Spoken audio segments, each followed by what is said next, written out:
He heard something, some rustling, and then it started getting closer, and Sam started getting a little worried. His heart was beating.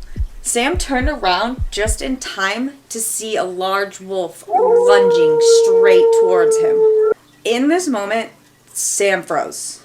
He could hear his heartbeat getting louder and louder. He had no time to think. He just ran as fast as he could, swerving past trees and ducking under branches, jumping over fallen logs and dodging boulders in his path. Then he stopped, and silence. The wolf was gone, but so was the path. Sam was now lost.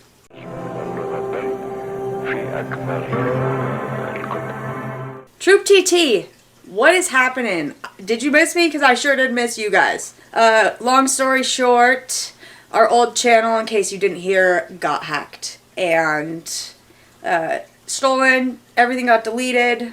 We're back here. I was on here for a little bit re-uploading some old videos.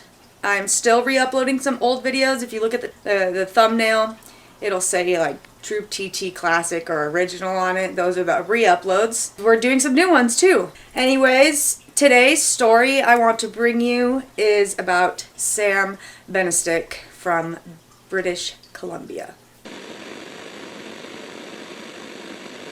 So in 2024, just last year, Sam turned 20 and he decided to take a trip to Europe. It was his first big trip from home without his parents, his first solo trip. The trip went amazing, better than planned. He got back, no hiccups, nothing wrong. He came home to his family in Canada, and it was nearing the end of summertime. And Sam just started getting listless. He was getting depressed. Everything just seemed mundane and boring because he had just traveled in Europe and it was amazing. And he kind of caught that bug. So he started thinking of some ideas, new travel ideas, what he could do. And that's when he got the big idea.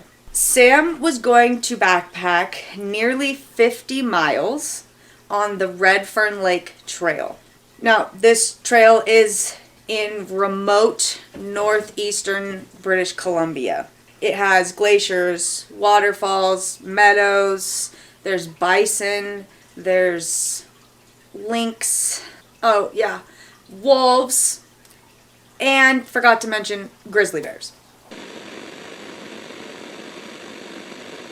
Once Sam got this idea in his head, his demeanor completely changed. All he could talk about, all he could think about was this hike/backpacking trip and preparing for it. He knew he would have to map it out. He would have to pack the appropriate gear, but not too much because he had to carry everything. His mother, Sandra Crocker, recalled that it was going to be somewhere remote and he wanted to catch Arctic grayling. Something else that his mother worried about during this whole planning phase was Sam being alone. I mean, in Europe, he was around people all the time. You know, he was in towns, he was in populated places. Here, in the remote wilderness, by himself, that's a reason for alarm for any mother. Sam assured her time and time again that he would be fine. There would be plenty of people around, be it hikers or the numerous hunters in the area. There would always be someone that could hear him if he called for help or if he needed anything, if anything were to go wrong, which it wouldn't, right? Well, this put his mom at ease slightly. It was always in the back of her head, but she felt a little better knowing that there would be people around.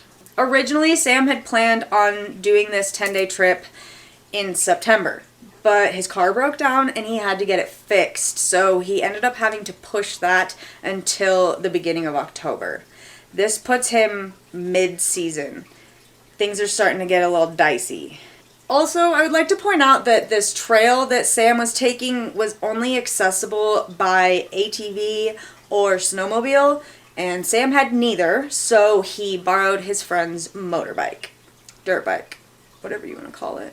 Sam now had his dirt bike. He packed a tarp. He had a hatchet, a sleeping bag, some warmer clothes for overnights, and he had lots of peanut butter with him. He probably had a few more items in his backpack as well, but not anything that was specified. Now, Sam was ready for his 10-day solo trip. So it was the morning of October 7th. Sam says his goodbyes to his mothers. They hug each other. A tear rolls down her cheek while he's driving off into the distance. She hates seeing him go away on these big trips. Upon arriving at the trailhead, Sam got the dirt bike out of the car, ready. He got his backpack out, and he set up a little campsite for the night. Well, then he thought of his mom and how worried she was, so he decided to snap this quick picture, and then he sent it to her. Upon seeing it, Sandra smiled, relaxed a little bit. He was fine. She had nothing to worry about. So she typed out a quick text to him. "If you don't come out and text me, I'm going to look for you." She hit send, and then she set her phone down, and she heads off to bed. The next 10 days would drag on for Sandra. I mean, things would go by, as they do, but there was always that thought in the back of her mind, is Sam okay? I haven't heard from him yet. Is there anything wrong? He's probably just fine. Eventually, the 17th would roll around. She would eagerly await a phone call or a text saying, "Hey, I just finished my trip, packing things up, heading home." Sandra waited, and she waited, and she waited, and before she knew it, nighttime had come. Then it was the next morning, and she had that feeling that something was wrong. So she hopped in the car with Sam's father and her brother, and they all started driving to the trailhead just to make sure he was okay. The whole entire drive there, Sandra's thinking in her head, this is probably really silly. He'll text me anytime, and this was just a waste of a trip. He'll just text us. It's going to come anytime. He's going to text me any minute now. It's going to come in. They arrived at the trailhead, but no text yet. The car was still parked there, but no sign of Sam. As per law, Sandra had to wait a certain amount of time before she is able to report Sam missing. Sam's an adult, so you have to wait, I think it's 24, 48 hours before you can call in someone and actually file a police report. So she had to wait. By that time, it was October 19th. Sandra called the Royal Canadian Mounted Police, which we are just going to call the RCMP going forward. I think you can understand why. And it wasn't until the 21st of October that the RCMP would release a statement about Sam. So he was supposed to show up on the 17th. The 19th is when she reported it. And the 21st is when they released the statement. That's 5 days after he was supposed to show up. In their statement, they said that he was an avid hiker / camper and that he had some supplies with him. Now, over 120 volunteers would show up and help search for Sam. There were multiple helicopters, fixed-wing aircraft, there were drones, there were specially trained search and rescue dogs out looking for him, and all these people as well. Now, keep in mind, this is late October by this point in northeastern BC. One of the volunteers named Timber Bigfoot, he reported that some days it would be around 35 degrees Fahrenheit. Then the next day it would be 40 degrees. And then the next day it would plummet to negative 30 degrees. It would be rainy. And then within the next hour, snowing. Another volunteer, Andrew Hawkins, he described incredibly challenging winter conditions during the search and more than 15 centimeters of snow in one day. Now, for all of us down here, America, that would be nearly 6 inches. But that was just one day. 6 inches in one day out of the whole 2 weeks. That's a lot of snow. So that's multiple feet of snow just in these 2 weeks that he's missing. By November 1st, they were nearing 3,500 search hours. And at this point, the RCMP decided to officially call off the search because, well, most people wouldn't be alive at this point. But not Sam. He was still pushing through it. Sam's mother, father, and brother would stay in the area and continue looking for clues to where Sam was. They stayed at the Buffalo Inn, and the general manager of the Buffalo Inn, Mike Reed, he recalled how amazing it was to see this family come together and just search and search and search for their lost son/brother. He had a couple kids of his own. They were a little bit younger, but, you know, if his kid has gone missing, he imagined that his family would be exactly the same. Well, the days were ticking by, and by now, it's November 26th. Still no sign of Sam. We are out in the woods, and we are with a couple of industrial workers. It didn't say precisely what kind of work they were doing, just industrial workers. We're out near the trailhead, and the one guy sees something at the edge of the tree line there. Looked kind of like a guy, and he had something around his legs, like dirty fabric, and he could hardly walk. He was using 2 sticks to steady himself. They decided to get closer, see if this guy needed some help. And upon seeing him, they realized it was Sam. They made sure he was okay, gave him some water, and then they radioed for an ambulance to come and get him. Ambulance comes, takes him to the hospital, and he makes a full recovery. He's fine. According to Sam's uncle, he had some frostbite and some smoke inhalation issues, which leads me to believe that Sam had started fires. He would have had to keep warm if it's negative 30. Before they knew it, Sam was out of the hospital. They stopped in at the Buffalo Inn between leaving the hospital and going home. Took some cool pictures with some of the search and rescue people. Sam was with the manager of the Buffalo Inn, and then they headed home. But what exactly had happened to Sam during those 50 days? The first couple of days, Sam just stayed the night in his car. Then, according to Sam, he was out exploring the area when he heard something. Some rustling. And then it started getting closer. And Sam started getting a little worried. His heart was beating. Sam turned around just in time to see a large wolf lunging straight towards him. In this moment, Sam froze. He could hear his heartbeat getting louder and louder. He had no time to think. He just ran as fast as he could, swerving past trees and ducking under branches, jumping over fallen logs and dodging boulders in his path. Then he stopped, and silence. The wolf was gone, but so was the path. Sam was now lost.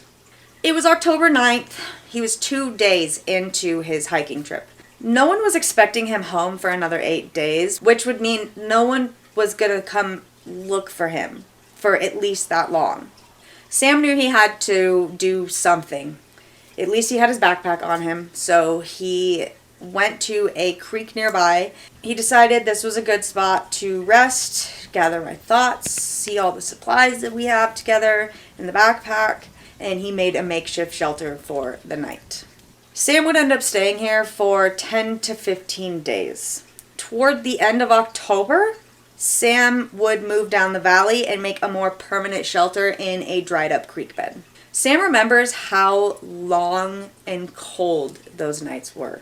At one point, it had gotten so cold that he had to cut up his sleeping bag and wrap it around his legs just to fight off the bitter cold. As for food, do you remember all that peanut butter at the beginning? Lots and lots of peanut butter. Of course, he had so much peanut butter. They'd come out looking for him in 8 days. He'd be fine. He'd have plenty. November 1st came and passed. Sam didn't know it, but that day the search had just been called off, and then a few days later, around his 30th day lost, that was when Sam opened up his last jar of peanut butter. By now he wasn't too sure when or even if someone was going to come looking for him. It was now up to Sam to take matters into his own hands and find people. Sam decided to make sure he rationed the peanut butter, the last golden jar of peanut butter. And honestly, that is a huge factor into why Sam survived. He literally rationed out 1 jar of peanut butter for 20 days. That's self-control. On November 26th, Sam was out wandering, looking for things that he could find useful. And that's when he heard voices off in the distance. It sounded like a couple of men. So he started hobbling his way over with his 2 sticks, and then finally he broke through the tree line, and there they were, the 2 industrial workers. Sam was now saved. The whole ordeal was over. Sam did do a couple of interviews. I can't put them up here for YouTube reasons, but after all the fuss died down, Sam just returned to being a normal guy.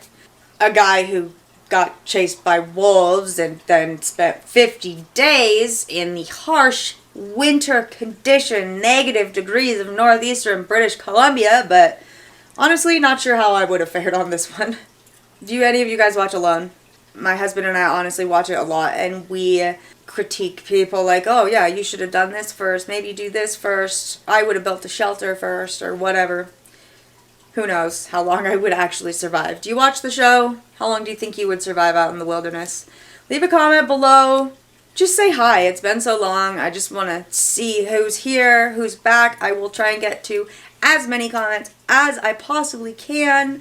If you know of a story that's interesting that you want me to share, leave it in the comments. Don't forget to smash the like button. Maybe share this with a friend.